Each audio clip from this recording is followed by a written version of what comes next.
Welcome all. டிஃபனுக்கு மாவு இல்லையாங்க, சேமியா உப்புமா குழையாமல் எப்படி பண்ணுறதுன்றதை இப்போ பார்க்கலாம். சரிங்களா?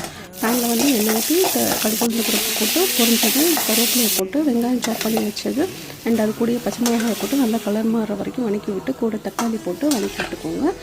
உங்களுக்கு வெஜிடபிள்ஸ் தேவைன்னா கேரட், பீன்ஸ், பட்டாணி எது வேணாலும் வந்துட்டு எடுத்துக்கோங்க. எடுத்து போட்டு நல்லா வந்துட்டு ஹாஃப் பாயில்டு வர வரைக்கும் நல்லா வந்து குக் பண்ணிக்கோங்க. நான் வந்து இன்றைக்கி வெஜிடபிள்ஸ் எதுவும் எடுக்கல, எனக்கு டக்குன்னு பண்ணணும் அப்படின்றதுனால தக்காளி போட்டு நல்லா வதங்கினதுக்கப்புறம் வந்துட்டு சேமியாவை பிரித்து கொட்டிட்டேங்க. சேமியா வந்துட்டு தண்ணி எதுவுமே ஊற்றாமல் ஃபஸ்ட்டு வந்து நல்லா கலந்து விட்டு கொஞ்சம் நேரம் அடுப்பில் வச்சுட்டேன். சிம்மில் நல்லா கலந்து விட்டேங்க. கலந்து விடுற வரைக்கும் அடுப்பில் வச்சுட்டு அதுக்கப்புறம் வந்து தண்ணி 1 டம்ளர் தண்ணி, ஒரு பாக்கெட் எடுத்ததுக்கு 1 டம்ளர் தண்ணி ஊற்றிருக்கேன். ஊற்றி வந்துட்டு ஃபுல்லாக வந்து படுற மாதிரி வந்துட்டு கிண்டி விட்டுட்டே இருக்கேன். தேவையான உப்பு போட்டுட்டேன்.